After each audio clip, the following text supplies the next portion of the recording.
정부는 쿠팡에 대한 영업정지 처분까지 검토하고 있는 것으로 알려졌습니다.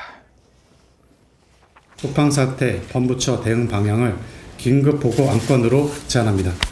적극적으로 논의를 하겠습니다. 그리고 공정위하고 이제 현장 조사도 이제 나가서.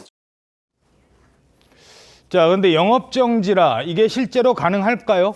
정부는 쿠팡이 국회 청문회에서 미온적 대응을 했다면서 쿠팡 사태 관련 본부처 TF를 공식 출범해서 대응할 것으로 예상이 되는데요. TF에는 과기부를 비롯해서 공정거래위, 국정원, 경찰청 등이 참여를 하는데 사고 원인을 분석하는 것과 함께 징벌적 손해배상, 과징금 상향 조치 등은 물론이고 영업정지와 같은 제재 방안도 논의를 한다고 합니다.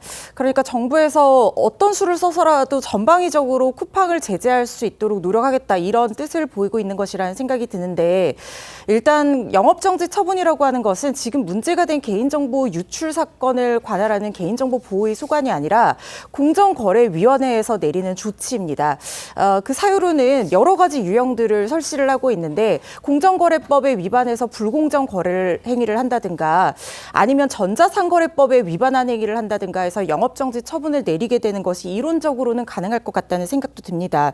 예를 들면 공정거래법 중에 부당한 어떤 불공정 거래 행위가 반복된다고 하면 이 부분 영업정지 처분을 내릴 수 있는 그런 근거가 있는데 예를 들면은 쿠팡에서 와우 멤버십을 가입하도록 하면서 하위 어플 같은 것들을 끼워 팔기를 했다고 하면 이것은 소비자의 선택을 침해하는 불공정 거래 행위라고 봐서 이 부분이 반복된다고 하면 영업정지 처분을 내릴 가능성도 있고요.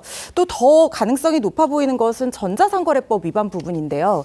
지금 전자상거래법상 다크 패턴 6개 유형을 명문화를 하고 이 6개 유형에 위반하는 경우에는 한 번 위반했을 때 영업정지 3개월 처분을 내릴 수 있도록 되어 있는데 그 6개 유형 중에 대표적인 것이 취소나 탈퇴를 어렵게 한 경우입니다. 그러니까 지금 쿠팡에서 문제가 됐던 탈퇴의 6단계, 취소 6단계 거쳐야 됐던 그런 것들을 이유로 해서 전자상거래법에 위반해서 영업정지 처분 내릴 가능성도 있어 보입니다만 문제는 뭐냐면은 지금 영업정지 처분이 내려진다고 하더라도 쿠팡 측에서는 바로 효력정지 가처분 신청하고 불복 절차에 들어갈 것이기 때문에 이 불복 절차가 길어질수록 영업정지 처분 자체의 어떤 실질적인 효력이 바로 발효되기는 좀 어려워 보이고 특히 지금 쿠팡의 입점해 있는 영세 상인들은 사실 다 우리나라 국민들이거든요.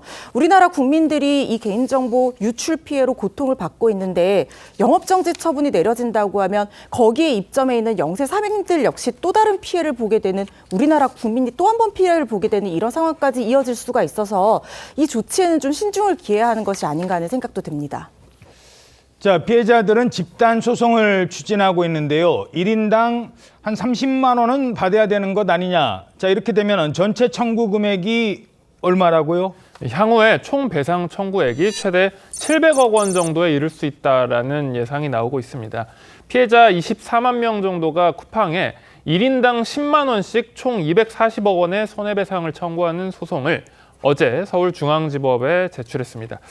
피해자들을 대리하는 법무법인 측은 향후 1인당 30만 원까지 청구액을 높일 계획이다라고 밝혔는데요. 이럴 경우에는 배상 청구액이 약 700억 원에 이를 것으로 추산됩니다.